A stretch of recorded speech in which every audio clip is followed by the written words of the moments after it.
Es evidente que estamos viviendo adversidades extremas causadas por la emergencia climática y las guerras, que cruzan fronteras y se convierten en internacionales. No es nuevo, pero sí cada vez más frecuente. Tenemos que luchar por otra economía y otra geopolítica, pero también tenemos que hacernos más fuertes y lograr comunidades resilientes. Debemos ser capaces de superar la adversidad y considerarla una oportunidad de crecimiento. Los movimientos sociales organizados tienen un papel clave como vehículos de esperanza para superar las crisis y construir un futuro donde la vida sea el centro, pensando con el corazón y sintiendo con la cabeza.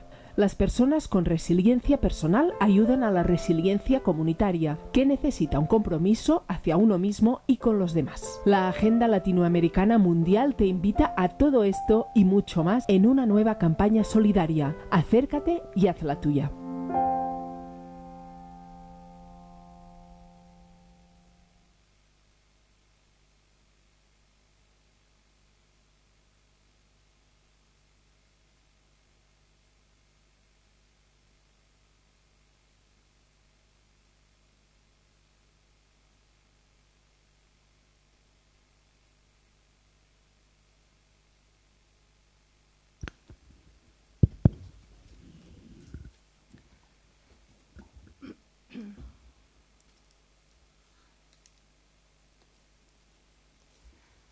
La resiliencia comunitaria trata de la fuerza interior desde el plano personal al colectivo. La resiliencia es resultado de vivir procesos de vida que desarrollan carácter, integridad, dignidad. Y aunque se puede y debe trabajar a nivel personal, es en la relación colectiva, en especial en comunidad, que esa calidad humana se logra desarrollar plenamente. Debemos ver este mundo de pie, no con miedo, no de rodillas, trabajar la colectividad, identificar toda entidad y persona que camina en estas rutas y establecer alianzas y cooperar en pro al bien común, en pro de los bienes públicos globales. Buenas tardes a todos y a todas. Bienvenidos un año más y gracias por acompañarnos. Con estas palabras, Marta Benavides despide la Agenda 2023 en su contraportada. Lo hace para explicar la resiliencia, qué es y cómo debemos vivirla, desde lo personal a lo comunitario. Resiliencia comunitaria, reencontrarnos, actuar y resistir. La Agenda Latinoamericana, en su 32 edición, se estructura como siempre, todos lo sabéis, desde el ver, juzgar y actuar. En ella escriben siempre personas importantes con temas muy interesantes. Este año, por ejemplo, tenemos que escribe José María Vigil, que tenemos la gran alegría de tener entre nosotros en el público. Tenemos también que nos escribe Frei Beto, Marcelo Barros, Leonardo Boz. Como cada año, día a día nos va contando, también informando del martirologio latinoamericano y de las lecturas bíblicas. Como cada año nos hace reflexionar a nivel particular, pero sobre todo a nivel comunitario. Pero nosotros siempre decimos que la agenda es mucho más que eso, porque la agenda sobre todo es solidaridad. Solidaridad de ida y vuelta y solidaridad que nos está ayudando a los comités cristianos del Estado español, a los comités Romero, a seguir apoyando proyectos muy importantes, como puede ser, en este caso, el de la Comisión de Derechos Humanos del Salvador, que tenemos aquí acompañándonos, y estamos muy contentos por ello, a su presidente. También contamos con la presencia de Teresa Jiménez, que es amiga, trabajadora incansable de ASA y nuestra hermana en el camino. Y ella se va a presentar a Miguel. Gracias por vuestra asistencia.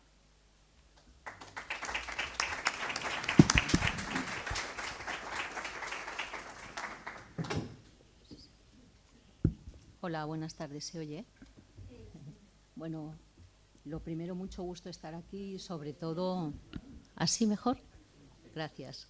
Bueno, me da mucha alegría estar aquí y sobre todo presentar a Miguel Montenegro, no solo como amigo y como persona pública, principalmente le tengo muchísimo cariño de lo que hemos compartido juntos.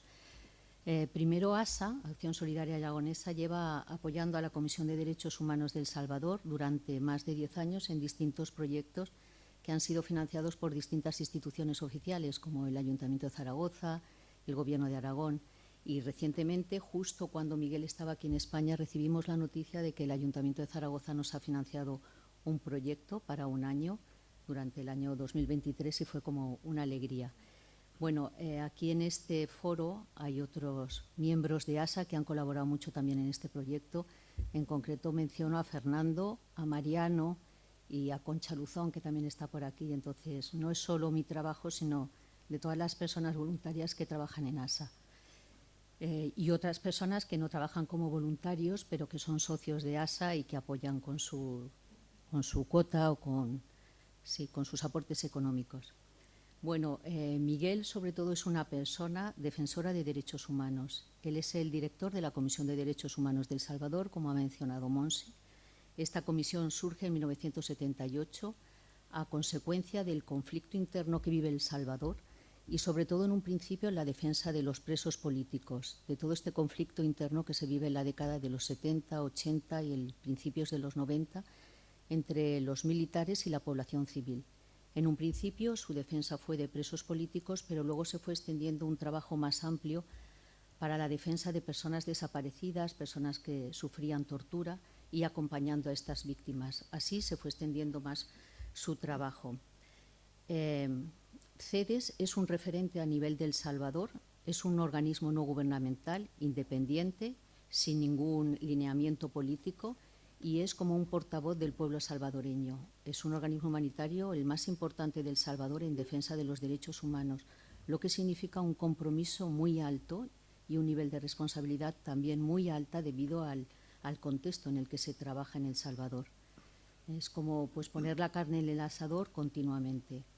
En estos momentos la Comisión de Derechos Humanos trabaja en 3 ejes. Uno es incidencia en la población, y ahí es donde ASA, gracias a los fondos de la cooperación, ha estado apoyando, que es mediante talleres de capacitación a la población, no solo población civil, sino también capacitación en instancias como la policía.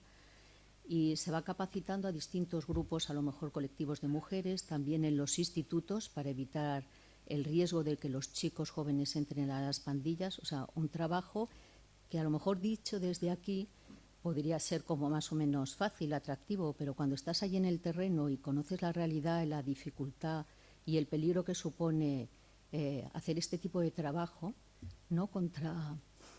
Denunciando y... Un momento, es que no hace falta. Denunciando y como... Sí, y el peligro que supone para las maras. Entonces, uno de sus trabajos es esto, concienciar a la población civil de que tiene derechos, de que puede defenderse, y esto lo hace a través de capacitaciones y de diplomados, como digo, en distintos ambientes. Otro trabajo que hace es la de recepción de denuncias de violaciones de derechos humanos, denuncias, recepción y luego también interponer estas denuncias ante organismos fiscales para que el proceso sea llevado a cabo, el asesoramiento. Y el otro trabajo muy importante es la recopilación de la memoria histórica. En la oficina de la Comisión de Derechos Humanos de El Salvador hay muchísimo material recopilado, materiales de periódicos, otros son textos, también son DVDs, y entonces es el material más grande después del arzobispado sobre violaciones, del conflicto, y que se están produciendo también ahora, y la idea es recuperar todo esto para hacer una memoria histórica. Ha tenido la suerte también de que estando aquí en España, pues hace 2 días le han aprobado otro proyecto, creo que ha sido el Ayuntamiento de Tarragona, para realizar este proceso de todo este material, recopilarlo, limpiarlo, porque muchos de estos periódicos se están perdiendo, y pasar todo esto a medios más modernos. Otro trabajo que hace muy importante es también la incidencia en instituciones gubernamentales para intentar que el Gobierno firme tratados internacionales tan importantes como, por ejemplo, el Tratado contra la Tortura, que El Salvador no ha firmado. Durante estos 44 años de existencia de la Comisión de Derechos Humanos de El Salvador han participado en distintos foros, os voy a mencionar algunos, como Amnistía Internacional, la Federación Internacional de Derechos Humanos, Coalición Internacional por la Corte Penal, la Plataforma Interamericana de Derechos Humanos, la Comisión de Derechos Humanos de Naciones Unidas, el Comité de Comités de Naciones Unidas, distintos comités como la tortura, la infancia, migrantes. Y esto sería un poco como la persona pública de Miguel Montenegro y el trabajo de la Comisión de Derechos Humanos, pero a nivel personal, bueno, aparte de que es mi amigo y amigo vuestro también, ¿no? Y le tengo mucho cariño y respeto, bueno, mencionar porque lo cuenta, por eso me atrevo también a contarlo, ¿no? Que su familia sufrió torturas en tiempo del conflicto, perdieron miembros de su familia, incluso Miguel ha sido encarcelado 2 veces, una en 1986 y otra en el 89, donde sufrió torturas físicas y psicológicas, luego fue puesto en libertad y amenazas continuas. Y en estos tiempos, con este gobierno que luego contará él, la situación tan difícil de seguir representando a un grupo que defiende los derechos humanos y que lo tildan como de trabajar a lo mejor o de defender a delincuentes o de estar en la oposición, pues para mí supone un reto tremendo, ¿no? Y como he tenido la oportunidad de compartir con él allí en El Salvador en 2 ocasiones, pues le preguntaba, ostras, ¿y no tienes miedo? Y además pensando que tiene 2 hijos que están estudiando, jóvenes en la universidad, que no pueden casi salir de su casa ni a la tienda de enfrente a comprar. O sea, imaginaros esto para unos jóvenes, ni ir a tomar un helado, tan sencillo como eso. Y él me dice pues que él nació en esa tierrita, que Dios lo puso allí y que, y que él quiere vivir allí y trabajar por su pueblo. Él tuvo la oportunidad de tener el estatus de refugiado político en México, pero vivió solo 1 año porque realmente quiere estar en El Salvador con su gente. Entonces, realmente para mí las palabras que definen a Miguel serían compromiso, la valentía, ¿no? Y la resiliencia. Y pues un abrazo con mucho cariño.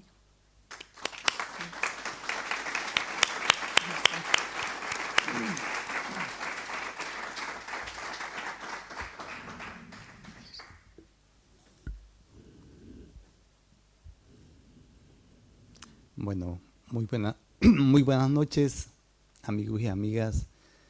En primer lugar, quiero agradecer muchísimo a los comités Oscar Romero, aquí concretamente al Comité de Zaragoza, por apoyar este proceso, esta gira que en estos momentos estoy realizando, y por supuesto con los otros comités que me van a hacer una recepción, como es en Barcelona, como lo hicieron en Torrejón de Ardoz.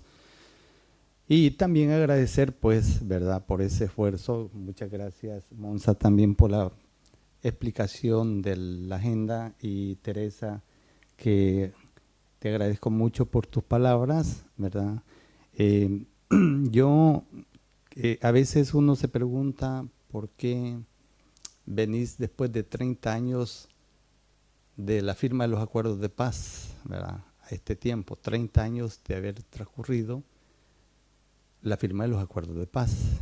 Y a mí me gusta, yo quiero felicitar a los que preparan la agenda, los que han escrito, como lo ha señalado Monza, porque estos son instrumentos muy valiosos que nos permiten analizar, reflexionar de la realidad en nuestros países, en nuestras comunidades, en nuestros entornos. Y algo bien bonito en cuanto a la presentación que miraba, por supuesto que hay muchos artículos aquí fabulosos, ¿verdad?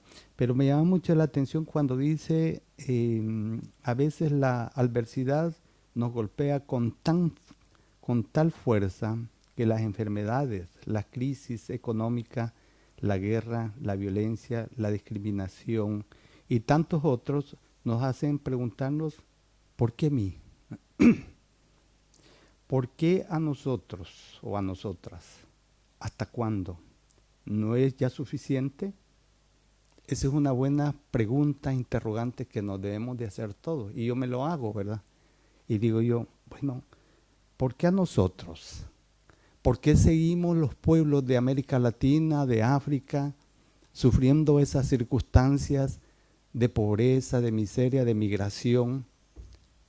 El caso de Medilla es una realidad que a mí me impactó muchísimo, pese a que muchos compatriotas centroamericanos y salvadoreños tienen que abandonar sus casas para poderse trasladar a los Estados Unidos en búsqueda de oportunidades.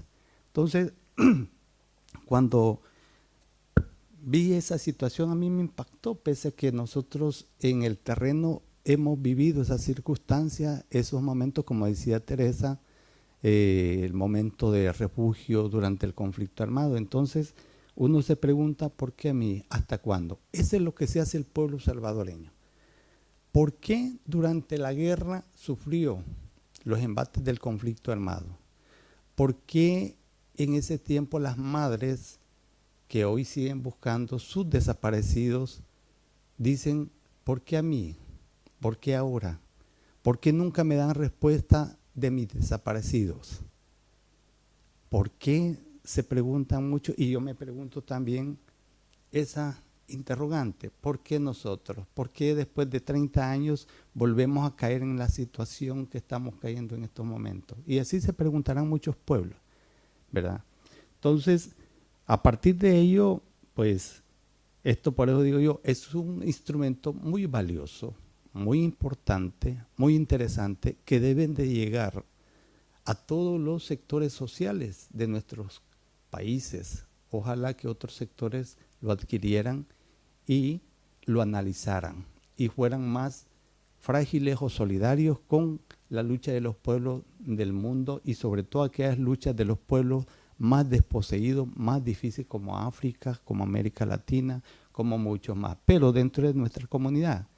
La resiliencia que hemos hablado y que ha presentado Monza, habla la resistencia de los pueblos, del individuo y de la colectividad de las comunidades y por supuesto de los pueblos, que me parece muy importante rescatar, porque muchas veces la comunidad dice, estoy defendiendo mi derecho a que no me vayan a desalojar el derecho que tengo a tener agua potable y etcétera, etcétera, pero ¿cuál es la resiliencia? O sea, ¿qué están haciendo estos pueblos? El pueblo que hace la resistencia ante las situaciones o las políticas agresivas de los gobiernos, de los militares, de muchos sectores que vienen y tratan de opacar esa misma resistencia de los pueblos latinoamericanos y por supuesto de nuestros pueblos. Por eso digo yo rescato y lo digo de la importancia de la agenda. Y va mis felicitaciones a todos los que han escrito. Me parece que todos los análisis son fabulosos. Pero bien, yo quisiera un poco, porque me imagino que también quieren saber la situación del país salvadoreño, donde nació y murió nuestro pastor y mártir y santo Monseñor Romero.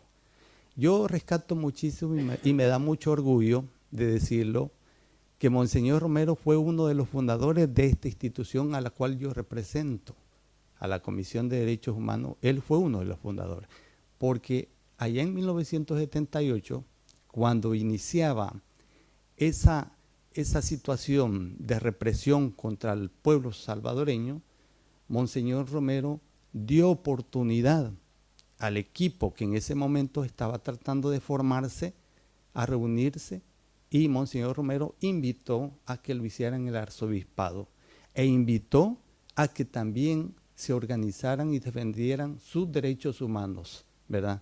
Desde diferentes aspectos, desde aspectos pacíficos, ¿verdad? Cristianos. Él mencionó muchísimo eso y nos dio esa oportunidad que en 1978 nos instaláramos en el arzobispado. Monseñor Romero fue el primer defensor de los derechos humanos del pueblo y la voz que atravesó las fronteras salvadoreñas, como bien, y por eso es muy lindo cuando mucha gente no conoce los comités Romero, como en España y en otros países han rescatado el nombre de Monseñor Romero. Entonces, Monseñor Romero fue un fundador, inclusive Marianela García Villa, que fue la principal fundadora de la Comisión de Derechos Humanos, trabajó al lado de Monseñor Romero y le llevaba los informes de todas las personas detenidas, para que Monseñor Romero, después de su homilía, él diera a conocer el listado de las personas detenidas y pedía su libertad. Eso es lo que hizo Monseñor Romero, ¿verdad? Y por eso nosotros consideramos a Monseñor Romero como uno de los fundadores de la Comisión de Derechos Humanos. Pero bien, yo quiero iniciar un muy breve, hablando un poquito de por qué a estas alturas la situación sigue siendo, sobre el tema de impunidad y falta de justicia, una necesidad, una exigencia que están haciendo las víctimas, las organizaciones, para que se haga realidad la verdad y la justicia en nuestro país. ¿Y saben por qué? Porque 12 años de conflicto armado, como bien muchos de ustedes lo saben o todos lo saben, 12 años de conflicto armado, donde hubieron más de 80,000 asesinados, 7,000 desaparecidos, miles de desaparecidos, desplazados, torturados. Voy a hacer un poquito, aquí hay un documento que nosotros logramos hacerlo, que es Secuelas psicosociales sobre la tortura en El Salvador, un documento que hicimos los 5 miembros de la comisión, que en 1986 estuvimos detenidos en un cuartel del ejército, del cuerpo de seguridad, y luego trasladado al penal de Mariona, donde a escondidas logramos hacer este documental.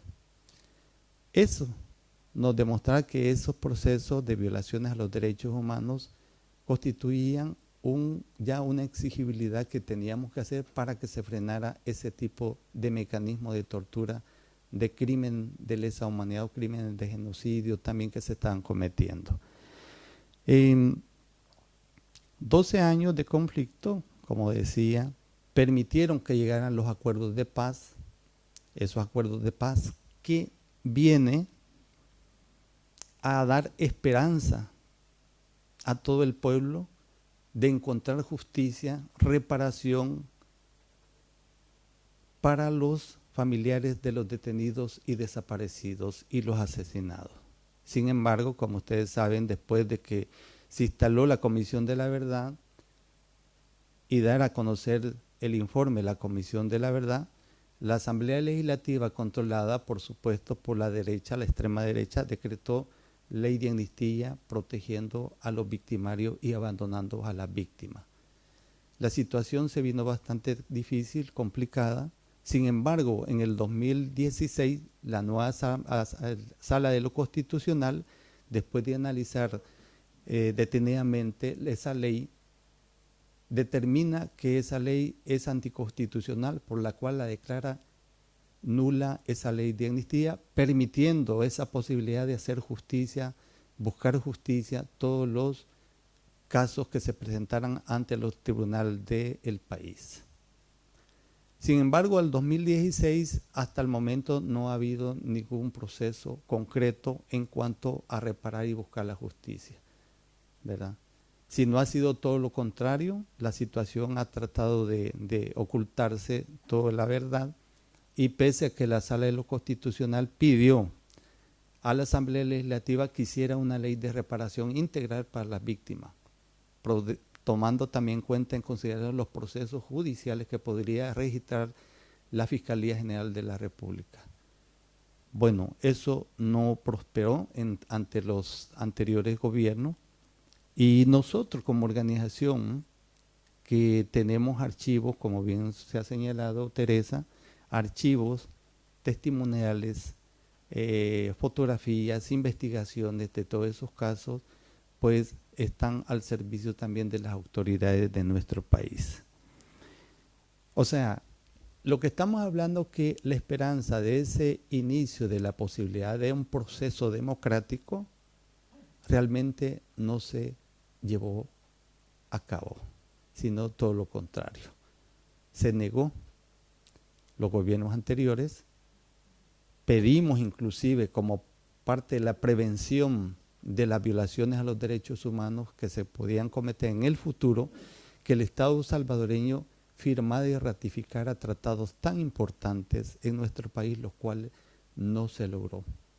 Se ha logrado nada más la adhesión, o más bien la firma y ratificación del perdón de la Corte Penal Internacional y su estatuto, porque hubo un nivel de presión a nivel internacional y por supuesto nosotros hicimos este trabajo y se logró esa firma y esa ratificación del Estatuto de Roma.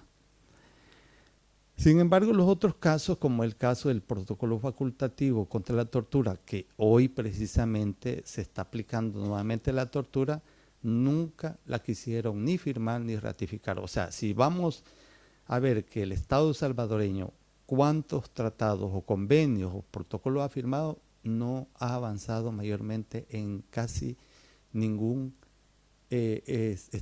instrumento de protección. Entonces, esa situación para nosotros era bastante alarmante porque pasamos esos 12 años de conflicto y sabíamos que es un conflicto armado, que son los desaparecimientos y que son los torturados. Entonces, por eso es que queríamos nosotros que esos instrumentos internacionales de protección a los derechos humanos, el Estado salvadoreño lo podría firmar y ratificar lo más pronto posible. Pero bueno, no ha sido posible, la situación sigue marchando igual,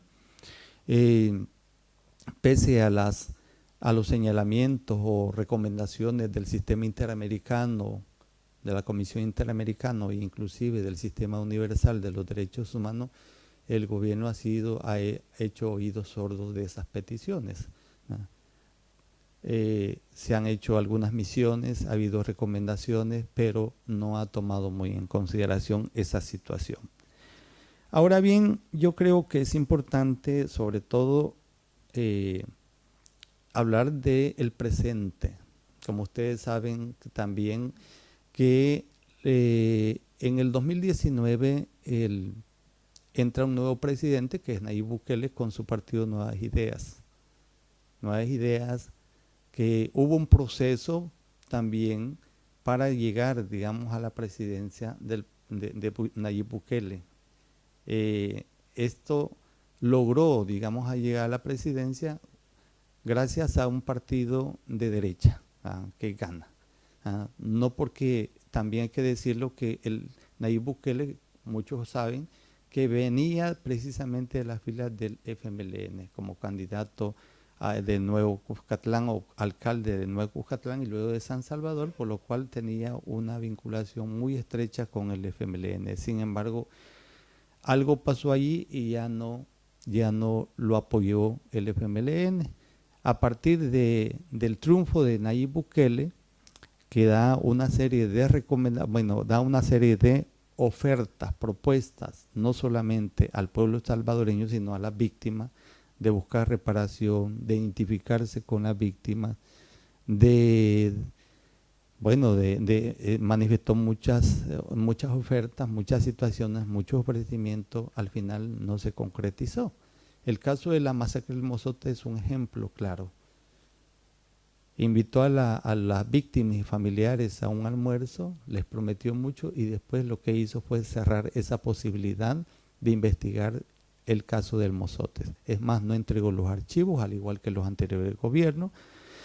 Cambió al juez que llevaba la causa, que lo llevaba muy bien, y al contrario, ha ignorado al movimiento de víctimas del Mozote y ha creado lo que es las asociaciones comunales conocidas como ADESCO, donde hay también víctimas, pero se ha alineado, haciendo a un lado a la asociación de víctimas directamente, sin darle la participación para mejorar el monumento y todo el área histórica del Mozote. Igual está sucediendo con otros casos.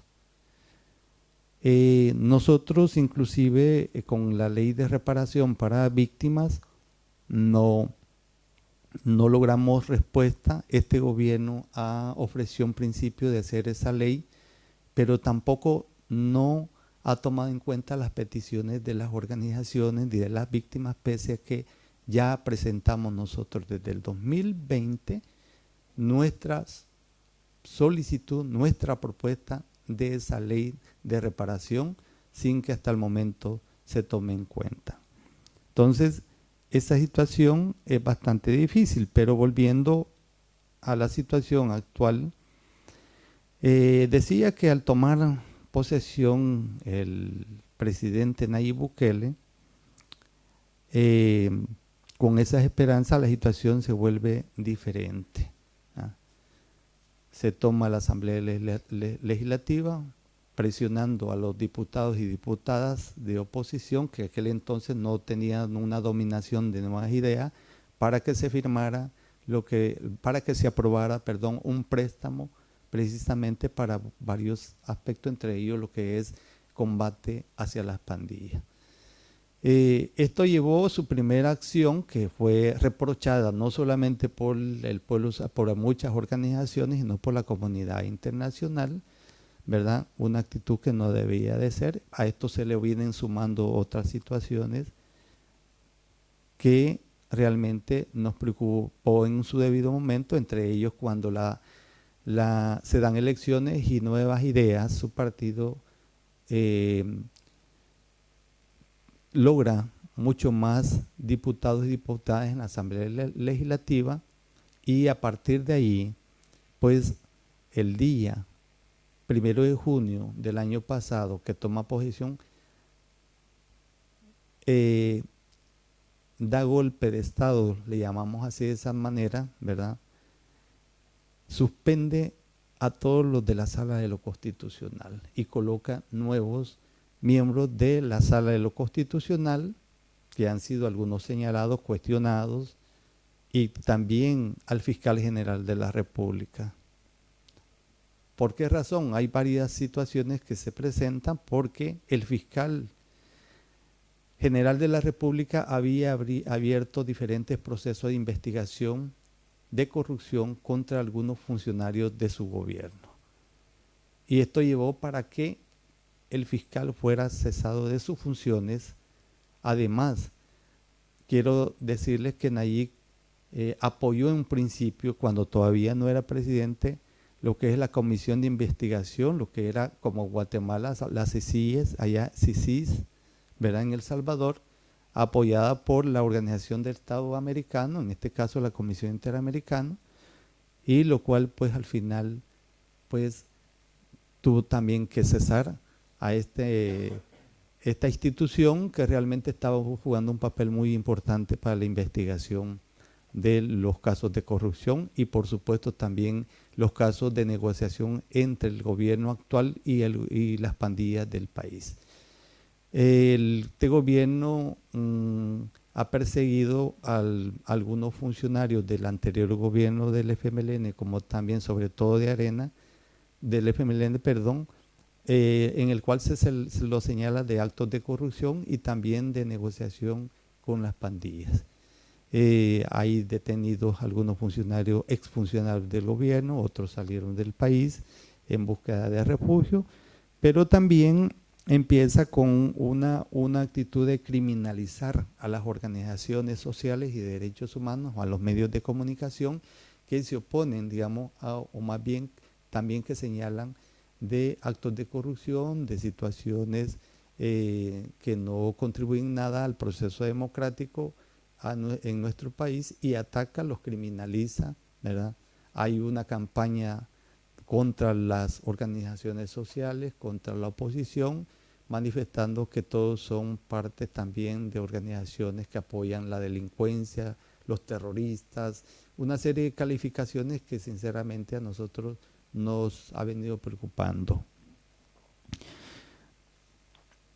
Y como ustedes saben, el rechazo también a todas las posiciones de la comunidad internacional, una posición también del sistema interamericano y universal sobre la política que el gobierno ha tomado en estos momentos, también ha sido rechazada enormemente por parte del gobierno.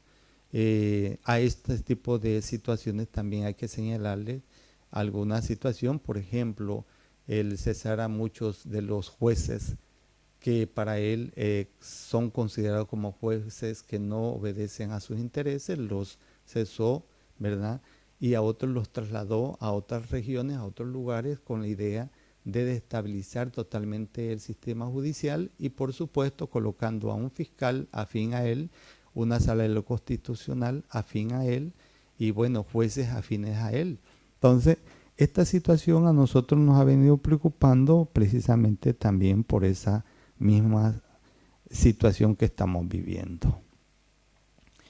Quiero señalar también que otra de las situaciones que se nos han presentado es lo que es el combate frontal en estos momentos a las pandillas, ¿va? Las pandillas, pese a que el gobierno desde que inició en el 2019 puso lo que es el plan control territorial, que nosotros lo hemos dicho, no ha sido un plan control territorial, que ha fracasado. Y este año, en marzo, después de haberse dado asesinatos de más de 80 personas, pide a la Asamblea Legislativa para que decrete el régimen de sección. Hoy estaba leyendo las noticias que por el momento, según han dado algún informe de las personas capturadas en estos momentos, van 56.716 personas detenidas al día de ahora. A esto hay que sumarle las cárceles que están ya copadas. Hay un hacinamiento muy grande en las cárceles y él se ha prestado a construir un nuevo centro penitenciario en la zona paracentral, concretamente en San Vicente, donde él manifiesta que va a ser una cárcel más grande de Centroamérica, ¿verdad?, cuando carecen de otros servicios sociales que pueden servir como escuelas, centros educativos, pero él ha permitido a algunos medios de comunicación para que lleguen y registren el avance, las capturas, cómo viven al interior o cómo tratan al interior a los presos detenidos. Pero lo grave de esta situación no es tanto que haya una represión contra las pandillas o contra el crimen en nuestro país. Lo grave es que han detenido a muchas personas que son inocentes, que no tienen nada que ver y que algunas de ellas han fallecido. Más de 80 personas han fallecido en las cárceles sin que hasta el momento ni el gobierno ni la Procuraduría den un informe concreto de por qué han fallecido. Lo que ha dicho el director de centros penales, que las personas no han querido ser atendidas, que pues no han querido ser atendidas, no han querido que las lleven a los hospitales y que debido a eso, por enfermedades, han fallecido. Quiero también señalar que muchas de las personas han sido detenidas que tienen problemas de enfermedades como enfermedades terminales, y esto ha llevado a que muchas mueran, pero otras producto de las golpizas, las torturas, porque los familiares lo han denunciado, ¿verdad?, donde han detectado y han visto señales de tortura de algunas personas. Y también algunas otras personas que han sido enterradas sin ser identificadas, sino ha sido a través de los diferentes funerarias que se han prestado para ir a informar a los familiares de que su familiar ha fallecido y que se va a contratar los servicios fúnebres, pero por parte del gobierno no ha habido una explicación ni un informe de lo que está sucediendo con estas más de 80 personas que han fallecido. El gobierno puso a disposición un teléfono donde allí mucha gente se ha aprovechado para informar de quiénes son allegados a las pandillas. Hay que mencionar también que muchos barrios pobres, ¿verdad?, han sido los que han mayormente sufrido esta situación. Personas, como lo hemos registrado, muchas organizaciones donde la gente se siente en una situación muy insegura, pero segura, quiero decir también, cuando digo insegura, porque muchas personas que han tenido sus negocios de panadería, de tienda, pues les obligaban las pandillas a que una extorsión, que se les diera una extorsión.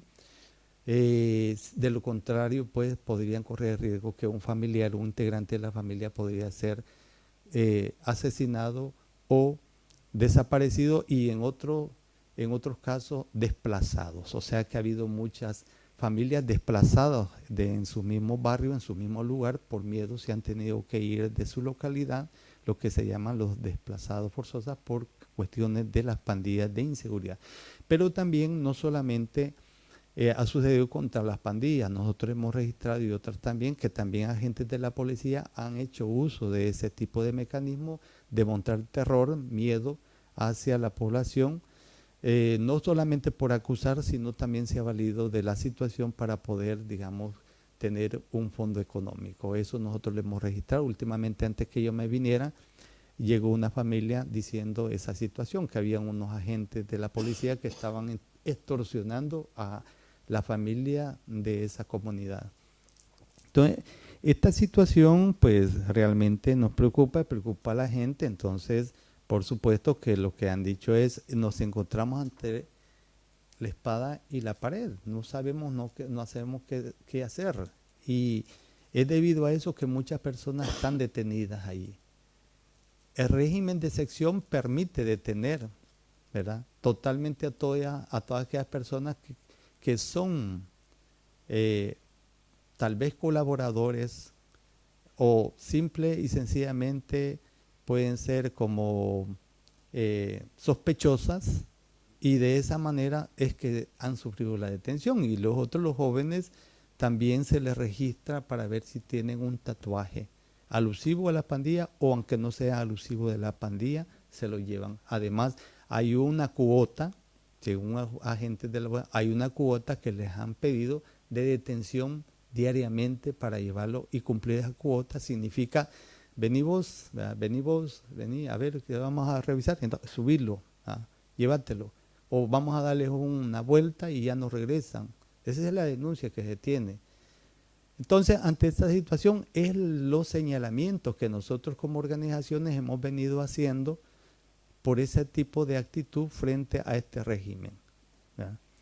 Esa situación, no es que estemos en contra del combate frontal de la delincuencia, de lo que está pasando, porque es obvio, todos tenemos miedo, todos hemos tenido miedo de que un familiar, que nuestro hijo o nuestra hija desaparezcan, porque ya hay cementerios clandestinos donde se supone que han enterrado las pandillas a muchas personas, tanto ex miembros de ellos como familias, personas que han desaparecido, y que no ha habido una respuesta por parte del gobierno de la investigación, pese a que ya se ha declarado que son fosas donde se encuentran hasta 5, 10, 15 personas o más que fueron desaparecidas y que probablemente ahí están sus seres queridos.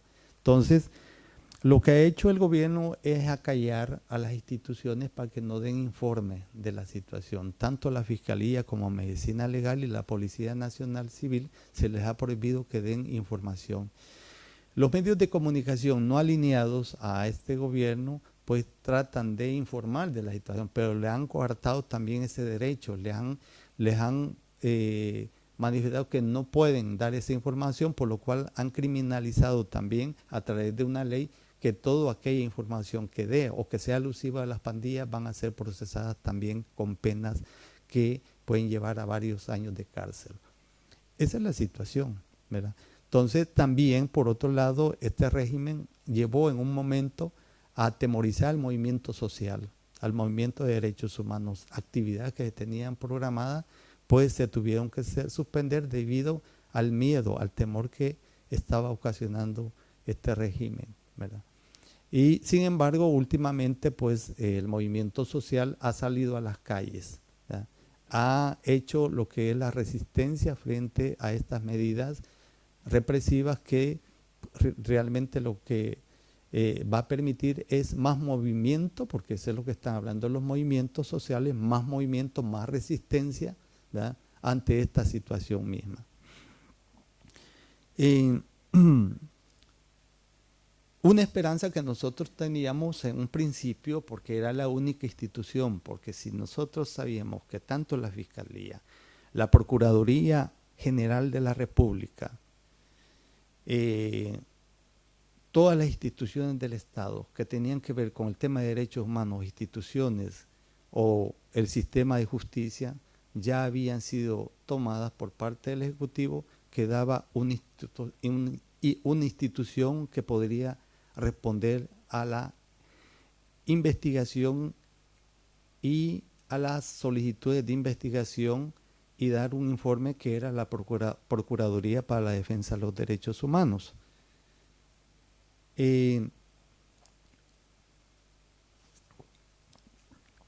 Esta Procuraduría, pese a que había sido elegido anteriormente por un funcionario prácticamente muy acercado al movimiento social y derechos humanos, al final empezó a jugar un papel o un rol obediente también al gobierno.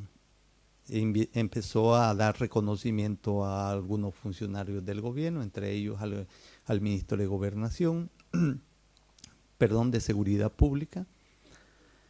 Sin embargo, hace algunos días fue elegido por la Asamblea Legislativa y nombran a otra funcionaria que había sido funcionaria anteriormente, que es la señora Raquel Caballero, que ya el Tribunal de Ética Gubernamental había señalado en su debido momento de actos de corrupción y de nepotismo.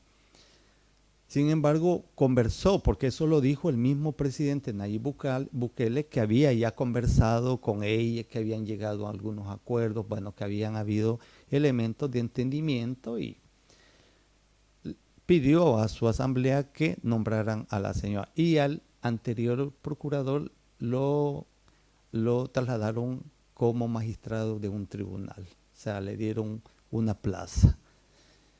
Esta señora, pues esta procuradora ha dicho que todo está bien, reconoce todo lo del régimen de sección, lo ha aceptado y dice que va a hacer una investigación de los casos, pero eso no es cierto, ¿no?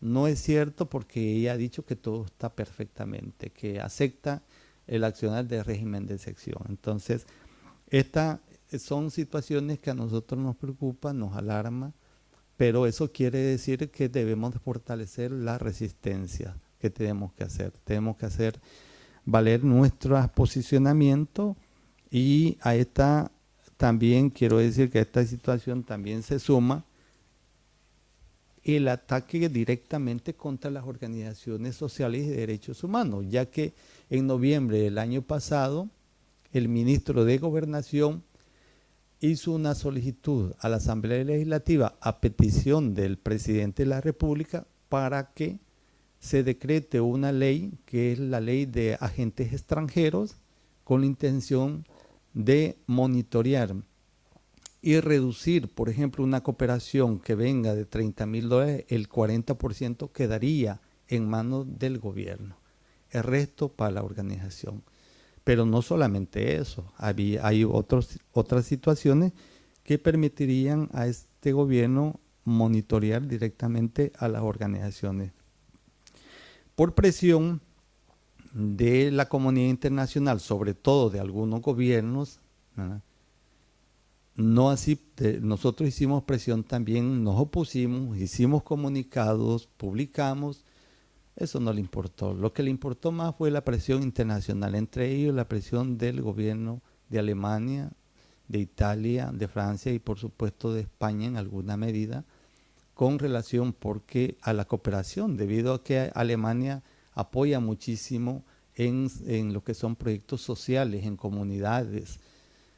Hubo una posición del embajador, hubieron algunas cuestiones que no estaban de acuerdo, y debido a esa situación, hay que reconocer, este gobierno no aprobó el año pasado esta ley, pero sí ha hablado que el próximo año va a entrar en discusión nuevamente, porque lo ha dicho el ministro de Gobernación, que va a entrar a discusión, pero ante esta situación pide el presidente que la Fiscalía amplíe el tema de combate contra el crimen organizado, incorporando a todas las organizaciones también sociales de derechos humanos a que presenten una serie de requisitos para seguir funcionando como entidad de la sociedad civil. Claro, varias organizaciones han dicho que ellos no van a presentar esa documentación, porque lo que hacen es que un nombre o un agente que verifique los estados de cuenta, que dé un informe a la Fiscalía, y si hay duda, pues van a proceder judicialmente contra las organizaciones y contra las personas, presidentes, secretarios, lo que sea. Entonces, esto da temor a muchas organizaciones. En el caso de nosotros logramos la personería jurídica en el 2010. Han pasado 12 años que logramos la personería jurídica. Y así hay otras organizaciones que lograron también por ese tiempo la personería jurídica. Y ahora han dicho que van a trabajar de hecho, ya no de derecho. Nosotros estamos presentando los documentos para, bueno, nos vamos a arriesgar, por supuesto, porque si no, ¿de dónde viene la cooperación? La cooperación necesita saber que hay personería jurídica para poder aprobar un proyecto. De lo contrario, no lo van a aprobar. Pero imagínense cómo está esta situación en nuestro país. Entonces, cada día la situación se vuelve más difícil, económicamente difícil, con la instalación del Bitcoin como moneda de circulación nacional, que prácticamente ha sido un fracaso. Le dio $30 a cada familia, a la familia, a cada persona, para que fuera al chivo, que le llaman el chivo valer, las cajas para retirar. Hubieron colas enormes retirando, otros no encontraron ese fondo, pero a esta altura la población ya no quiere saber, no quiere usar el Bitcoin, o efectivo o tarjeta. No hay incentivos como ese, y ahora parece que están hablando de otro incentivo, y pese a que el Bitcoin ha venido muy para abajo, el gobierno invirtió muchos fondos, millones, en compra, adquisición de esta moneda. ¿Y de dónde han salido esos fondos? Esos fondos han salido del Estado, del pueblo. Entonces, ¿dónde está esa situación? Ese va a ser corrupción, como algunos funcionarios, como el caso de salud, como el caso de otros funcionarios que durante la pandemia usaron o compraron productos sin pasar a licitación ni nada, y fue señalado también comprando productos de mala calidad, productos que de dónde venían, que algunos cuestionaron que esos productos los estaba sirviendo una empresa mexicana que había tenido problemas inclusive con el fisco en México. Entonces, ¿qué pasa ahí con esa situación? ¿Qué es lo que sucede, verdad? Entonces, esa es corrupción. Entonces, si combatía la corrupción de los anteriores gobiernos y que está pasando, el tema de las pandillas, se ha hablado muchísimo también. Hay medios de comunicación, algunos lo conocen ustedes, como es el Faro, u otros medios que han hecho investigaciones de la negociación que este gobierno ha tenido, ¿verdad? Ha tenido con las pandillas. Entonces, la situación es bastante difícil, ¿verdad? Bastante complicada. El tema de la memoria histórica es muy importante para nosotros, pero el tema de la migración también es importante. La situación de la mujer, de la niña, la educación, la formación es muy importante, y es lo que está en estos momentos en una situación bastante difícil. No hay programas verdaderamente integrales de formación, educación y atención hacia la niñez, hacia la juventud.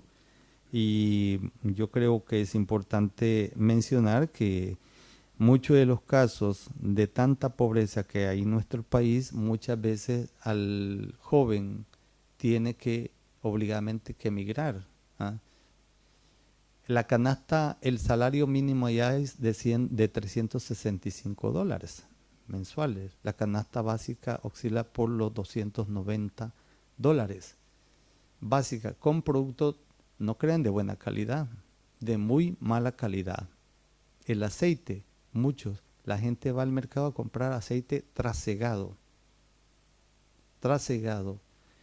Antes comprábamos 50 centavos de colón de tomate, o 25 una cora de colón. Hoy no, hoy todo es $1. Dólar, cebolla, dólar de tomate.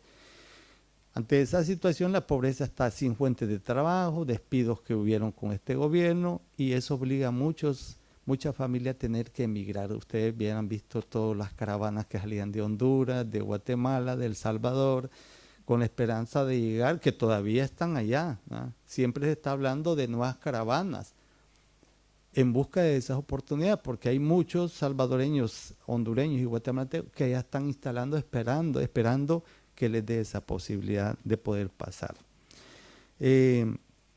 Así esa situación muy difícil, hay un documento, este documentito que lastimosamente llevaría un poquito de tiempo registrar, tal vez lo podrían compartir, ¿verdad? O para ver, para mandárselo por correo, a lo mejor los compañeros y compañeras del comité podrían socializarlo con ustedes, ¿verdad? Lo que he señalado, el tema de corrupción, los temas de la pobreza, los temas del desempleo, pero hay un tema también que a mí, siempre llama la atención y todos sabemos la cuestión del tema de la mujer y de la niñez, de las niñas y la mujer. Y quiero leer este breve, con esto voy a terminar, solo para medio pasar un minuto, 2 minutos, les voy a robar. En cuanto a la cuestión, según este es un informe de la Fiscalía General de la República, que del 2021 a mayo del 2022 registraron 144 feminicidios. En el tema de lo que es la violencia sexual registró 7.023 casos. El caso de violencia física y psicológica registró 8.951 casos. Han habido pocos procesos, ¿verdad? El tema del aborto en nuestro país es un delito muy grave, penado, ¿ah? Penado.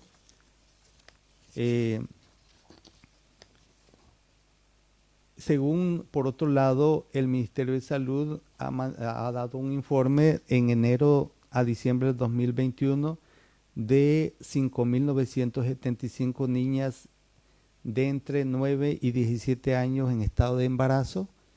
O sea, la situación que se da en los centros educativos, en su vivienda, quién es el agresor, cómo está el agresor. Y si nosotros vemos esta situación de tantas niñas agredidas sexualmente, ¿quiénes son los responsables de esto? ¿Por qué también cuando hay niñas embarazadas? Porque ahí se penaliza todo tipo de aborto, sea por salud, sea por niñez, sea lo que sea, no está permitido. Los tribunales las van a condenar a 30 años de prisión, lo que está sucediendo en estos momentos, entonces no hay posibilidad de ello. Les he querido dar un panorama un poco difícil, me es un poquito difícil les he dado un poco de algo de informe y luego el trabajo nuestro, que seguimos trabajando. Nosotros vamos en 3 líneas, como decía Teresa, ¿no? Nuestra línea de memoria histórica. La comisión durante los 45 años que vamos a cumplir el próximo año, logramos documentar muchos casos de desaparecidos, torturados y asesinados. Tenemos nuestros archivos y con el apoyo de algunos proyectos y con el apoyo de los comités, Monseñor Romero, hemos logrado continuar rescatando material, testimonios periódicos, negativos, documentos, que nos está permitiendo un poco ir rescatando, porque mucho se está desintegrando ese material. Y hoy con el apoyo de este proyecto de Tarragona nos va a permitir muchísimo poder hacer otro avance de ese material. Y esto está a la disposición de los medios de comunicación, de las autoridades judiciales, de la población que pide una constancia, que pide que se le investigue el caso, ¿verdad? Entonces la comisión entrega una constancia, y si es necesario que la Fiscalía pida todo el material completo, se le entrega, porque ahí tenemos que entregar completamente toda la investigación. Un caso está documentado con testimonios, diferentes testimonios, recortes de periódicos, fotografías, todo lo que se ha logrado documentar. Están los folders llenos de esa información y se están seleccionando. Hoy vamos a lograr con este proyecto también empezar a seleccionar todo esto, seleccionar por fecha, por caso, ¿ah? Y de esta manera vamos a saber nosotros, porque no lo tenemos así un poco regado esa información, saber cuántos casos nosotros tenemos con casos de desaparecidos, asesinados y torturados. Esto nos va a permitir que un sistema pues logre fácilmente identificar dónde está, porque ahorita las compañeras lo que hace cuando llega a pedir, se va a los archivos, empieza a buscar del año y ahí empieza a buscar y le cuesta. Pasa 3 días buscando los casos hasta que encuentra esos casos.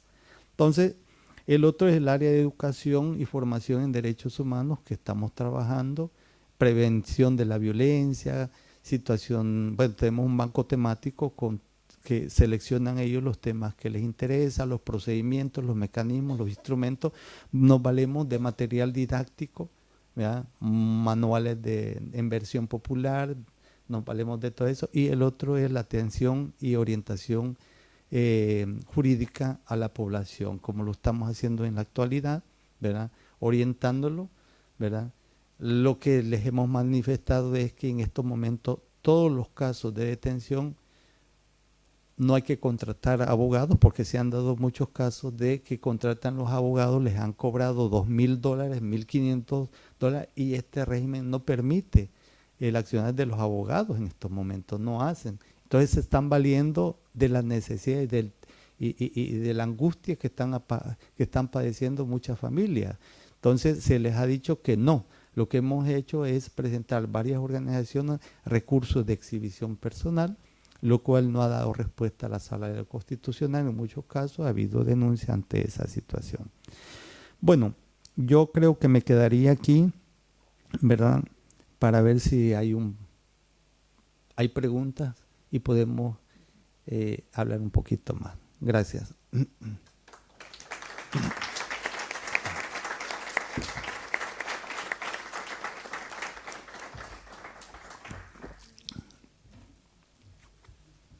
Bueno, si alguien quiere preguntar alguna cosa a Miguel.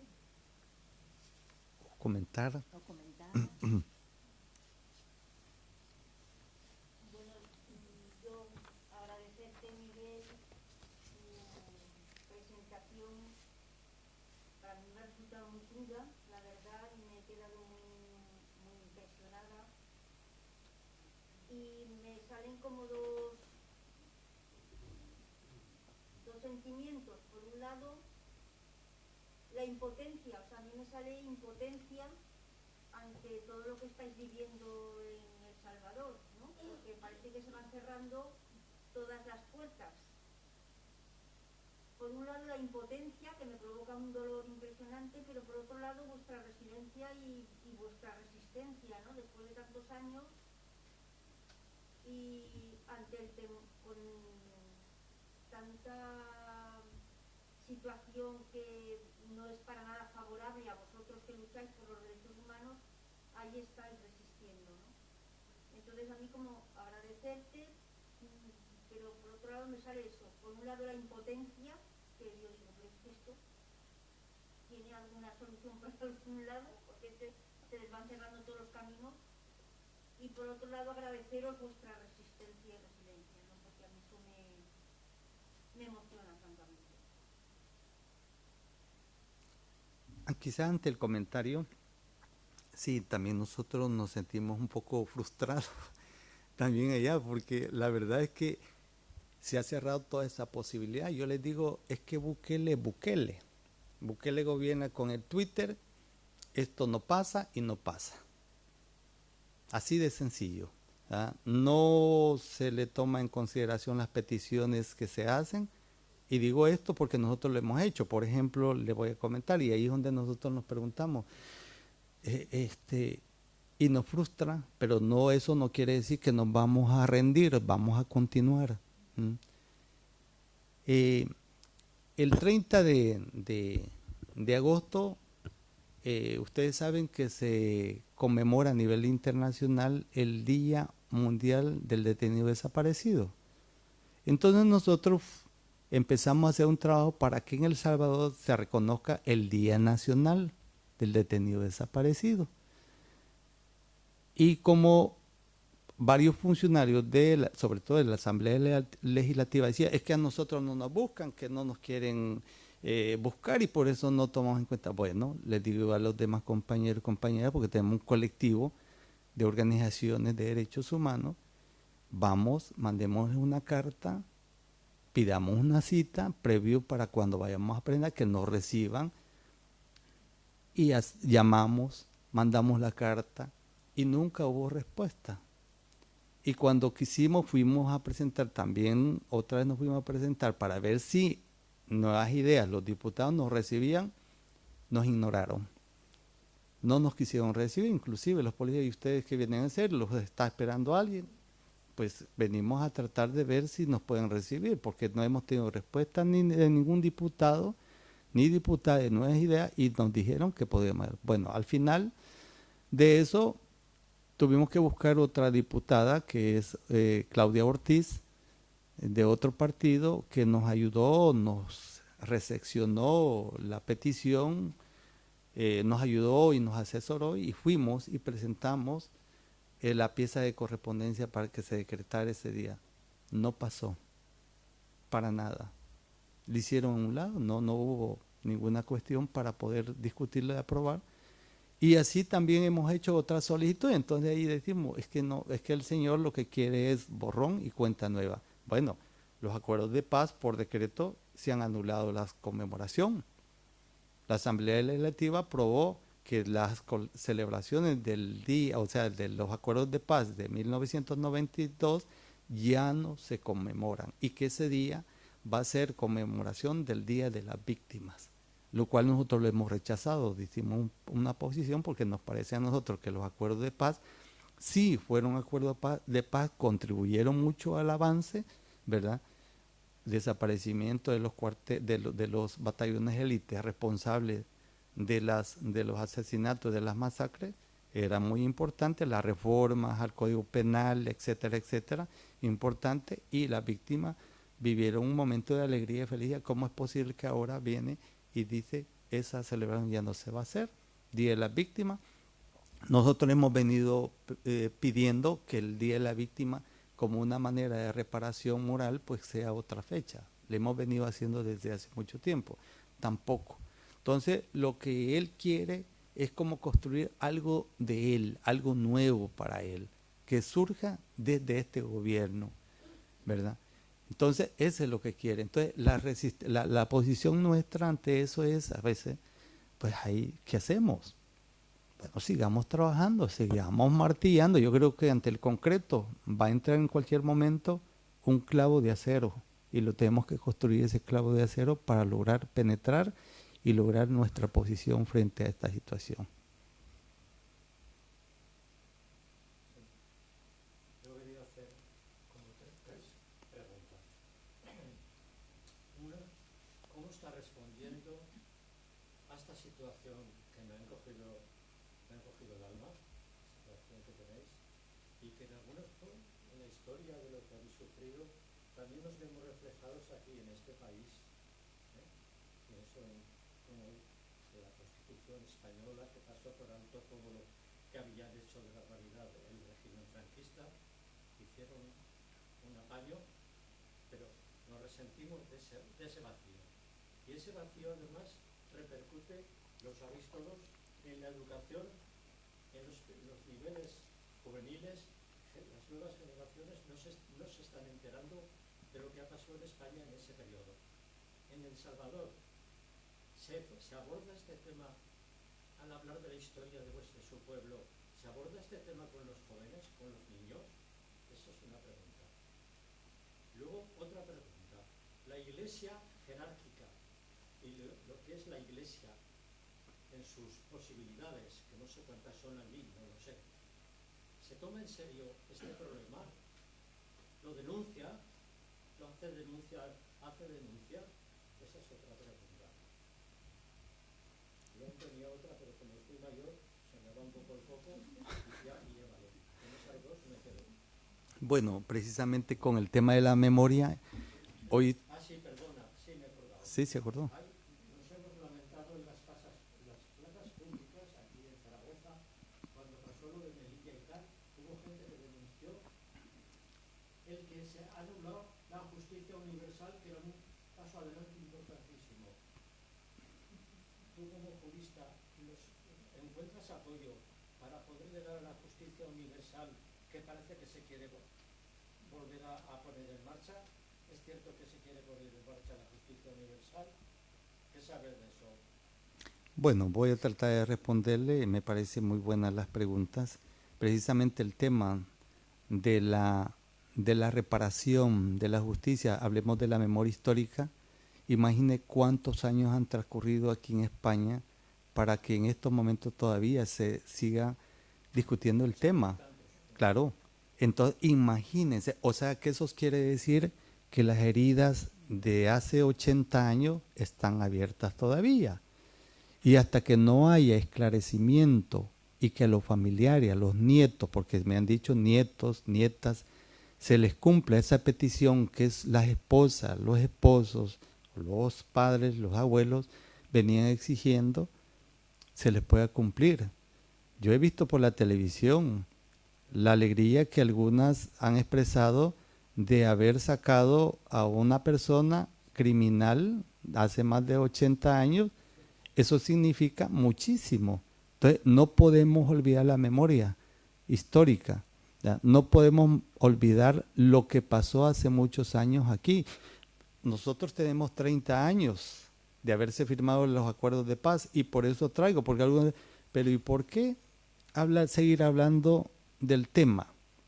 Simple y sencillamente porque las heridas siguen supurando, están abiertas y hasta que no haya reparación, justicia, verdad, el tema va a seguir aún año tras año supurando y las heridas se van a curar o se van a sanar a partir de que los gobiernos hagan justicia y digan qué pasó con los desaparecidos, qué justicia, y ahí es donde viene la reparación de las víctimas que nosotros venimos haciendo. Entonces, el tema de la memoria histórica es muy importante, no solamente para nuestro país, sino para todos los países que han pasado momentos difíciles, ¿verdad? Esas convulsiones que han habido y que siguen habiendo. Entonces yo creo que eso es importante. Ahora, la otra, usted disculpe, la juventud, ¿verdad? Juventud. Las iglesias, perdón, sí. Sí, la iglesia, quiero decir, lamentablemente la iglesia sigue viviendo el divisionismo, sigue mostrando el arzobispo una actitud no de acuerdo a las peticiones de las víctimas y de los familiares. ¿Por qué lo digo esto? Porque el arzobispo hace poco validó el régimen de sección. Ha validado inclusive también el nombramiento de la Procuradora de Derechos Humanos. ¿Qué es eso? Que venga él y esté validando frente a una exigencia que las organizaciones, las víctimas han ido a solicitarle a la catedral, me parece absurdo, pero es una realidad. Pero lo otro es que también lo importante es que hubieron varios arzobispos que sacaron un manifiesto que era una posición del señor obispo de San Salvador y no de toda la iglesia como tal. O sea, eso es importante. Por eso digo, el divisionismo al interior de la iglesia es una realidad y no lo podemos quitar, ¿ya? Entonces, yo creo que es importante. La otra pregunta, si alguien me ayuda, que es lo que me preguntó. Los jóvenes. Sí, los jóvenes. En el caso de nosotros, los jóvenes, nosotros trabajamos con juventud. Vamos a centros educativos, lanzamos lo que son diplomados en derechos humanos, jornadas en derechos humanos, en centros, institutos públicos, asociaciones de jóvenes. Trabajamos mucho. Hay una petición de algunos sectores de jóvenes para que se les dé ese tipo de capacitación. Yo creo que hay mucha apertura también en El Salvador de juventud a conocer el tema. Ahí es donde nosotros trabajamos el tema de prevención, el tema otro, y también el tema de la memoria histórica, que nos parece muy importante porque la juventud debe de conocer y empoderarse de ese tema para que los hechos del pasado no se vuelvan a repetir. Ese es el riesgo que se corre, ¿verdad? Y ese riesgo hay que empezarlo a prevenir desde el momento de la formación y capacitación. Orientar nuestra juventud es importante lo que pasa. Lo que sucede es que muchos jóvenes en El Salvador tienen que huir fuera del país en búsqueda de oportunidades, nuevas oportunidades, o por seguridad se tienen que ir del país. Bueno, nosotros teníamos un grupo de jóvenes muy bueno, muy dinámico, pero varios de ellos se tuvieron que ir para los Estados Unidos, otros se vino para Italia y otros por miedo se tuvieron que retirar porque les da miedo, ¿ve? Aún las víctimas les da miedo todavía hablar de sus casos. Entonces, pero hay que hacer ese esfuerzo. Entonces, nosotros lo estamos haciendo, ¿verdad? Tenemos recepción de jóvenes, pero también hay una resistencia también de otras personas que no quieren saber de diferentes temas.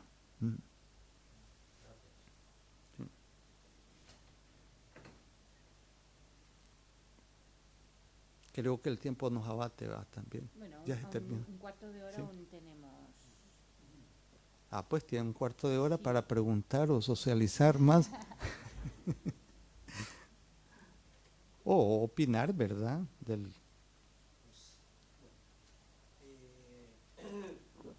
sé si nos podría dar una visión muy básica en España, en Europa.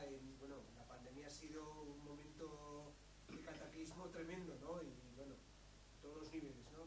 En El Salvador, ¿cómo se, quiero decir, no cómo se vivió, sino qué secuelas intuyes que se han hecho presente, incluso como novedad, a mayor abundamiento, por si había problemas, pues a su vez la pandemia probablemente habrá añadido otras, ¿no? Y sí que estaría interesado en que nos contases algo en el día a día de la comisión, esas dificultades que el gobierno pone, hacia dónde se extienden, es decir, si es un descrédito meramente ideológico o los gobiernos, poderoso sistema, desde luego, para dificultar el trabajo, si también las afecciones son, pues eso, a nivel administrativo, a nivel fiscal, a nivel de exigencias organizativas. No sé si eso se produce frente a la Comisión y frente a otras organizaciones vinculadas a los derechos humanos o de la índole que sea, o realmente el territorio burocrático os dejan hacer, afortunadamente, y se puede trabajar de forma libre, o no, o hay un control exhaustivo con reiteradas auditorías. No sé si nos podrías contar un poquito del día a día. Bueno, la pandemia, como en todo lugar, vino a hacer desastres, ¿verdad? A incrementar la pobreza, la corrupción, se demostró la corrupción. En el caso de El Salvador se mostró la corrupción, aún el incremento, la investigación de todos los negocios oscuros que hizo el gobierno y, por supuesto, el tema de profundizar aún más la pobreza, desempleo. Mucha gente fue destituida porque ya no habían empleo. Eso, cerrando todas las posibilidades, significa lo que es el declive de algunas empresas, sobre todo las pequeñas empresas, ¿verdad? Y las microempresas. Muchos de los empleados se dedicaron a hacer ventecitas en las calles, cerrar. Entonces, la pandemia vino a provocar no solamente en todo lugar. Lo que sí quiero decirles es que sí estuvo el gobierno la vacunación, aunque eran vacunas chinitas, las que le llamamos, ¿verdad? La gente tuvo miedo también, inclusive, quiero hablar de eso porque sí, tuvo miedo a vacunarse. Más del 50% de la población aún no se ha vacunado porque tiene desconfianza, no les cree, ¿verdad? Pero ahí están las cosas, pues. Y en cuanto a lo otro que dices o que preguntas, yo decía, efectivamente, cómo no, ese es el propósito de este gobierno. El gobierno, este es el decreto, ¿verdad?, que está solicitando, lo que yo decía en un momento. Con esto va a empezar aún a vigilar, a revisar las instituciones de derechos humanos y sociales de nuestro país. Este es el decreto que nos ha pasado. Y este es lo que a mí me mandaron de la Fiscalía. Estos son los documentos que me han mandado que debo de presentar. Si ustedes los revisan, es unos documentos muy rígidos. Lo que decía, por el momento nosotros lo que hemos hecho como organización, voy a hablar de la organización, es presentar balances económicos, presentar informes ante el Ministerio de Hacienda, ¿no?, hemos presentado esa documentación y hemos contribuido cuando hay proyectos a la seguridad social. Esos son los procesos que nosotros llevamos. El banco inclusive nos pide toda esa documentación para continuar con la cuenta bancaria de la fundación, porque somos fundación, ¿ve? Y ante el Ministerio de Gobernación igual presentamos los balances económicos. De esta manera nosotros hemos venido funcionando.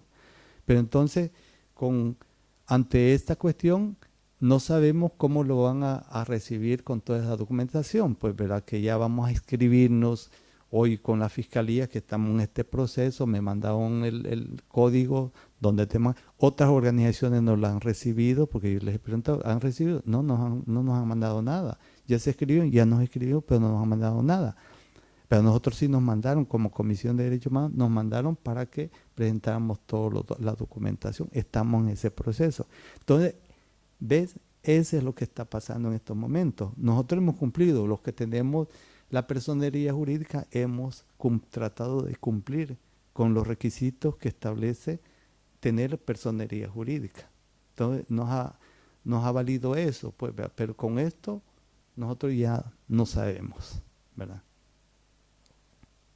No sé, Juan, si te contesté.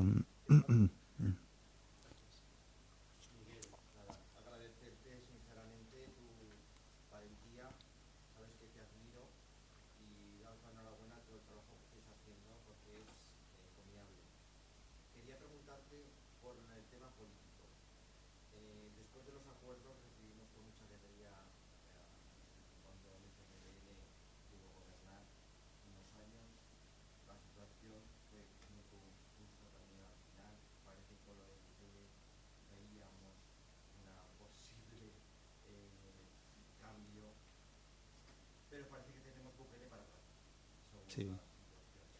¿Hay alguna reflexión hacia adentro en el FMLN, en algunos partidos que estén construyendo alguna alternativa por algún sitio? Bueno, el Frente no le cumplió al pueblo, no le cumplió a las comunidades. Ante un partido que no cumple los compromisos adquiridos hacia la población, lógicamente se vienen hacia abajo, y es lo que pasó con el Frente. 20 años de gobierno de Arena, que gobernó, no encontró mucha población respuesta, y por eso es que se elige al FMLN como una alternativa a las peticiones de la población. 10 años de gobierno del FMLN no responden a las exigencias y las necesidades y las perspectivas que tenía la población de encontrar lo que no había encontrado con los gobiernos de Arena. Le digo esto porque yo he hablado con muchas comunidades que eran comunidades muy cercanas al FMLN, que ya no le quisieron votar, sino le votaron a un Nayib Bukele que ofreció muchas cosas, ¿verdad? Nosotros conocemos lugares en Chalatenango, en San Vicente, en La Libertad, que son comunidades, y dijeron que ellos ya no le iban a votar al FMLN, le iban a votar a Nayib Bukele, a Nuevas Ideas, porque había más posibilidades. Esa situación ahora a muchas comunidades están reflexionando y están, si no arrepentidas, están valorando las próximas elecciones, porque como Nayib Bukele ha concentrado el poder en todo aspecto, en este caso había lo que era las alcaldías municipales, que en este caso son los ayuntamientos allá, tenía un fondo para reparación, para atención social, lo cual se les retiró. Bukele ya no se las da. Tiene que ser a través de otro programa que ellos van a hacer, a hacer puentes, mejorar las calles, pero ya la alcaldía, todo lo que eran los servicios sociales como beca, otros servicios, ya no la hay. Ya no hay eso. Entonces, ¿qué pasa? Ante esta situación, los mismos alcaldes de su partido están teniendo dificultades y están demostrando que no tienen el apoyo del Ejecutivo. Y esta situación es lo que está dando ahora. Una oposición política no la hay en estos momentos. Lamentablemente, debo decirle, ni el Frente está mal visto, cuestionado, y por resentimiento, porque hay mucho resentimiento de gente contra el FMLN. Es obvio ver las opiniones contra el frente, acusándolo, insultándolo, y claro, el vocabulario o las expresiones de Nayib Bukele atacando también la oposición, que en este caso es el frente, es enorme. Entonces la gente se alinea a esas posiciones de Bukele y está atacando. Entonces, no hay en estos momentos, eso es lo que no hay una oposición política, y lo único que hay un poco más allá es la oposición social. O sea, claro, esto tiene que trabajarse, tiene que irse trabajando más para lograr, pero que alguien me decía la vez pasada, va y el frente puede recuperar, realmente yo lo dudo, aunque sí puede hacer que alcaldías pueda recuperar por las comunidades, que muchas comunidades están queriendo regresar otra vez, apoyar al frente con nuevas alternativas que está ofreciendo el frente, pero en el caso de diputados y diputadas yo lo siento bastante alejado, no lo sé, ¿verdad? Porque todavía hay ese resentimiento. Hay algunos partidos políticos que han venido aprovechando en este momento, ¿verdad?, esa situación, pero también mucha gente le va a votar y lo más probable es que va a sacar nuevos diputados para el 2024. El presidente, que no se lo había dicho, ya lanzó su reelección, pese a que la Constitución de la República en 7 de los artículos prohíbe, o sea, son artículos petros, pero que eso no le interesa a Nayib Bukele. Además, el vicepresidente dice que encontró un artículo escondido, ¿verdad?, y que ese artículo escondido le permite la reelección otra vez a Nayib Bukele. Así, ¿verdad? Entonces, la oposición, quiero decirte, yo no le veo en estos momentos que haya una buena oposición política ni social. Hay que construirla y ojalá que se empiece a construir ya. Sí, la última pregunta. ¿Perdón?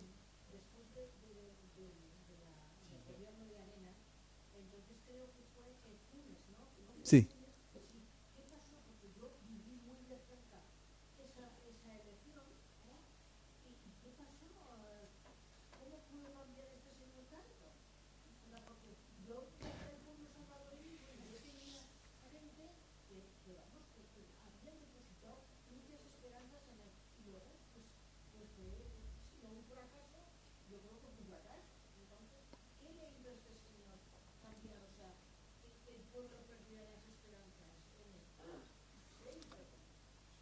Bueno, yo creo que en este mundo todo cambia, ¿no? Todo cambia, es un mundo cambiante día a día, ¿verdad? Entonces, yo creo que también, yo no me atrevo a decir y acusarlo que realmente hizo eso, pero según las opiniones de inclusive de alguna gente del partido, hubo división, el dinero es tentador. Sí, es tentador, ¿verdad? Entonces yo creo que lo tocó muchísimo y el sistema lo logró absorber totalmente. Entonces lo que pasó, Funes se fue, pues, ¿verdad? Huyó, al igual que Sánchez Serén también, huyó también. Ahora, en el caso de Sánchez Serén, yo no sé si también hay mucha responsabilidad. Yo lo que sí puedo decir es que hubo mucho nepotismo en el caso Serén, ¿verdad? Ahí sí, porque hubo en varias instituciones, vimos esa situación, pero esa es la realidad, o sea, es lo que pasó con Mauricio Funes, la esperanza. Es que de ahí es donde estoy hablando, que la decepción de la población ha sido producto de ese tipo de los dos gobiernos que esperaron, depositaron mucha confianza, mucha esperanza y los traicionó. Porque alguien me dijo, es que un diputado, un funcionario del frente me dijo, es que nos han traicionado. No, los que han traicionado son ustedes, al pueblo, a la población, porque ellos esperaban muchísimo, tantos años de guerra, sobre todo a las víctimas, los combatientes. ¿Y qué pasó? ¿Dónde está? Hay que cuestionar, porque si no decimos, sí, no, como nosotros le decimos, mire, nosotros hay que aplaudirle a un buen partido, así sea lo que sea, que esté haciendo obras, que sea transparente, hay que aplaudirle. pero hay que cuestionar aún a nuestro propio partido y no podemos equivocarnos a aplaudir sabiendo que está haciendo actos incorrectos. Yo creo que ese es el error más grande que se ha cometido en algunas ocasiones, en algunos lugares. Aplaudirle solo porque es de mi partido, no lo quiero señalar, yo siento que ese es algo equivocado, ¿verdad? Porque eso no nos lleva a nada feliz, algo que va a salir más adelante a una situación como lo que sucedió en nuestro país con el Frente. Eso es lo que pasó. Por ahí tenías una última pregunta. Tú, Pilar. A ver, son dos cosas. Una es constatar el hecho, que además es muy preocupante, de cómo los gobiernos están intentando meter la mano en el dinero que las ONGs mandan a los países. O sea, eso no es solamente El Salvador y es preocupante, y habría que ver también desde aquí cómo se puede presionar para que eso no pase. Y la pregunta que tengo es un poco sobre las maras. ¿Qué hay detrás? O sea, ¿a quién le interesa que eso exista? Y también, justamente dentro del mismo tema de maras, siempre se relaciona con los jóvenes, pero yo creo que uno no es cuando es joven hace parte de las maras y luego hace otra cosa. O sea, un poco, ¿qué pasa ahí? O sea, ¿qué hay detrás de eso? El tema de las maras es como la droga, ¿verdad? Todo el crimen. Yo me pregunto, y es una buena pregunta, y yo creo que nos hace reflexionar a mí también, si la producción de droga, el tráfico es algo ilícito, pero es lícito para algunos gobiernos, algunos sectores. Yo me pregunto eso, si en los Estados Unidos, donde se mueven mucha droga, mucha plata, conviene o no conviene. En el caso de El Salvador, o no solamente El Salvador, Guatemala, Honduras, que es donde tenemos el Triángulo Norte, que se le llama, donde operan las pandillas, ¿es beneficioso el accionar de las maras, de las pandillas o no? La realidad es de que en cierta manera se ha negociado, se ha buscado lucro de esa situación. ¿Quiénes están detrás de toda esa situación? Se ha hablado de algunos funcionarios, se ha hablado de algunas personas, de que detrás de toda esa situación está. Inclusive, yo les digo algo, el ministro de Trabajo ha sido señalado de estar detrás de las pandillas. Entonces, ¿qué hay detrás de todo eso? Porque es una pregunta que uno se hace también. ¿Y por qué existe? Yo me decía, bueno, ¿y si el gobierno tiene la inteligencia, tiene la policía, tiene lo que es la Fuerza Armada, tiene todas las leyes a su favor, ¿verdad? Porque esto del régimen de excepción, nosotros hemos dudado qué pasa detrás de todo eso. ¿Por qué? Porque muchos de los líderes de las pandillas han sido beneficiados y siguen siendo beneficiados. Por ejemplo, uno de los líderes de una de las pandillas, el director de tejido social del país, lo sacó y lo acompañó hasta Guatemala para que él huyera con su mujer hasta México. Y eso es que hay mucha evidencia de esa situación. Entonces, ¿qué hay detrás de todo eso? Uno se pregunta también, ¿verdad? Podemos especular muchísimo, pero realmente, ¿qué es lo que pasa ahí?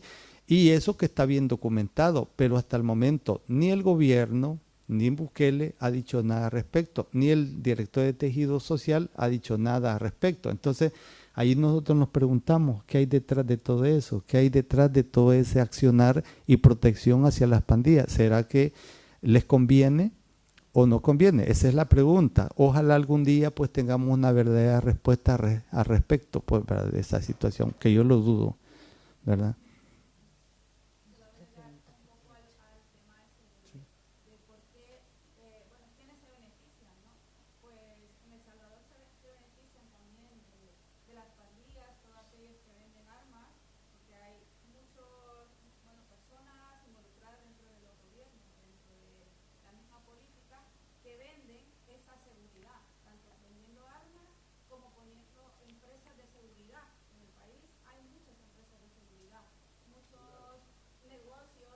pequeños ocupan de tener una seguridad para poderse sentir seguros y que nadie entre a robar o que, bueno, para protegerse de que no les extorsionen.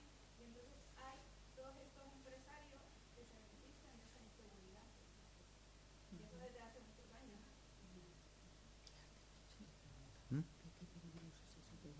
Bueno, el dinero de las ONGs. Claro que sí. La última, Milagros, que es que Era que Pilar había habrá hecho que otra- cerrar. No sé, Pilar había Dime, hecho perdona. Pilar había hecho una pregunta de Sí. peligroso de que el gobierno controle el dinero de las ONGs. ¿Qué se puede hacer? Ah, eso. ¿Qué Sí, se sí. puede hacer para que no controle el gobierno El lo que dinero les que llega? Ah, sí, a las sí, sí, eso se me acabó. Claro. de ONGs. Es que acuérdense que el poder, sí, cierto, se me había escapado, el poder lo tiene el gobierno. Y el gobierno, teniendo al servicio todo el sistema operativo de este gobierno, puede hacer y deshacer lo que quiera, que es lo que está mostrando en estos momentos. ¿Qué podemos hacer ante esa situación? Hay que ver qué podemos hacer. Bueno, por el momento seguimos resistiendo. Y yo creo que la solidaridad, como ustedes, es bien vital para nuestro país. La posición, el rechazo hacia esto, mostrando ese reconocimiento del trabajo que nosotros venimos realizando, es muy importante también, porque eso se demuestra que hay un apoyo moral de la comunidad internacional, ¿verdad? O sea, por eso es que nosotros creemos que la actitud de la embajada de Alemania o el gobierno de Alemania y Francia fue muy importante, porque de esa manera frenó momentáneamente la aprobación de esa ley de agentes extranjeros. Ahora hay que ver más, pues, ¿verdad? Por eso es que hubo esa posición, entonces ha habido un freno momentáneamente, ¿ves? Pero creo que el gobierno puede hacer, y por eso decía yo, es que Bukele, así se considera Bukele, y él va a hacer lo que le parezca lo mejor, no importando la posición, porque veamos su posición frente a cuestionamiento del sistema interamericano de derechos humanos, de gobierno, es el rechazo. Es más, lo que dicen es que les regala a los niños bonitos de las pandillas, llévensela, vengan a tal que yo se las regalo, ¿verdad? Igual que las organizaciones de derechos humanos, hay ataque, entonces él va a hacer lo que él quiera hacer, ¿verdad? Ojalá que lo valore. Yo creo que la presión internacional es muy vital, muy importante para que él repiense la situación, porque yo creo que va a repensar. Lo que él no repiensa y no piensa es la circunstancia dentro de unos años que le va a pasar a él también, ¿verdad? ¿Qué va a pasar con todas esas actitudes? Porque hay organismos que va anotando todo lo que va haciendo, y todo eso hay que pasarle factura en un momento determinado, y ojalá que así sea. La última de verdad. Sí.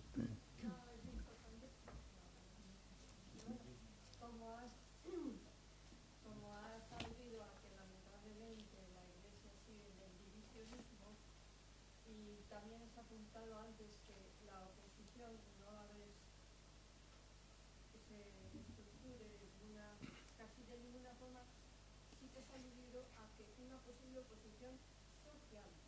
Y era pregunta en el sentido de que el reconocimiento de la personalidad de Óscar Romero de San Romero, que era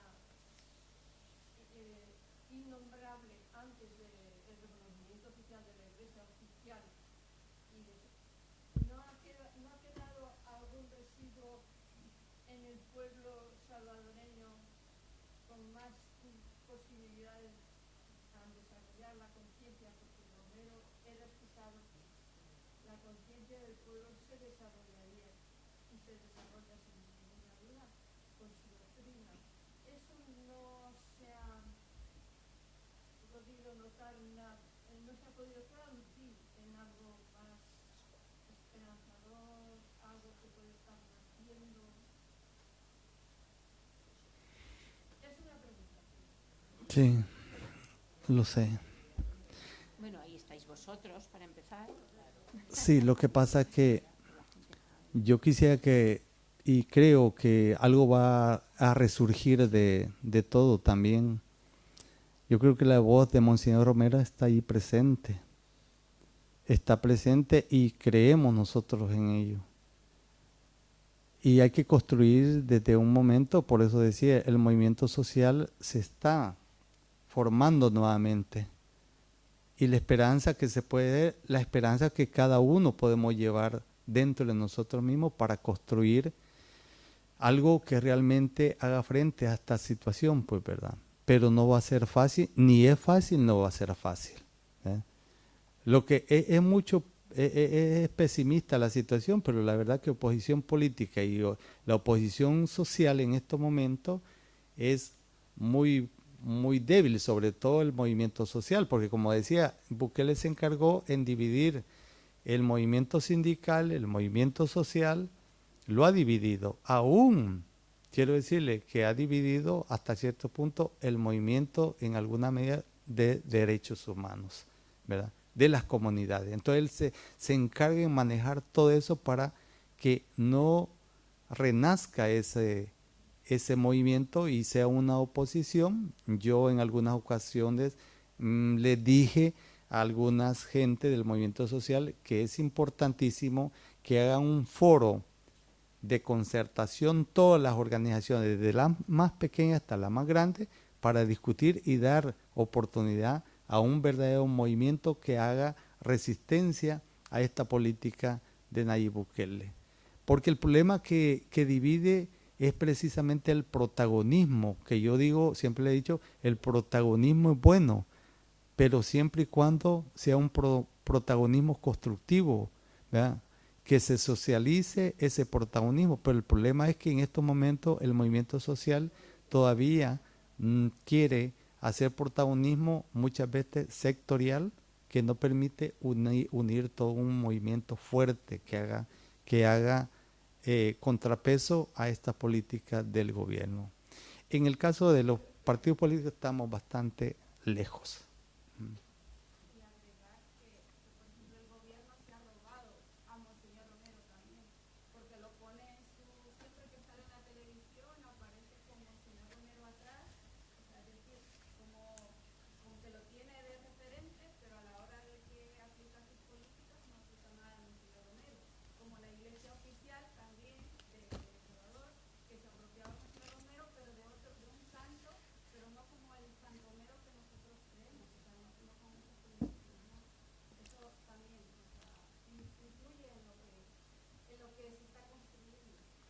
Bueno, quizás no es el barrobado, lo utiliza. Sí, utiliza la imagen y las palabras de Monseñor Romero. Porque Monseñor Romero vive aquí, ahorita, vive en nosotros y vive en todos los lugares, ¿verdad? Vive en nuestro país y es el que nos da ánimo. Al menos a mí en lo personal me da mucho ánimo. Y con las deficiencias que pueda tener de salud, de toda la situación, creo que hay un empujón que Él nos da, pues, ¿verdad?, para seguir, ¿verdad? Cuando uno escucha la homilía, eso como que le da más oxígeno. A mí me da más oxígeno, aunque la situación sea complicada, porque ya debe de haber otras generaciones. Yo creo que yo ya la estoy terminando, ¿verdad? Pero aún con lo poquito que pueda tener, pues estoy tratando de seguir en lo posible, en las posibilidades mías también. Entonces yo creo que eso es lo importante también, de creer en nosotros mismos, pero claro, creer en un mensaje tan importante como los que dio Monseñor Romero, ¿verdad? Nos anima, nos da fuerza.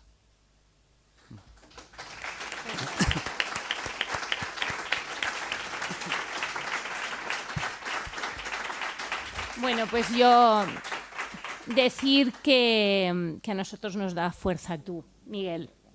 Gracias por estar con nosotros hoy en la presentación de esta agenda, a todos vosotros, a Miguel y a Teresa. Y bueno, resiliencia, reencontrarnos, actuar y resistir. Luego, allí tenéis la agendita para los que no la tengáis si queréis cogerla. Gracias. ¿Falta la bolsita? ¿Te ha dolido?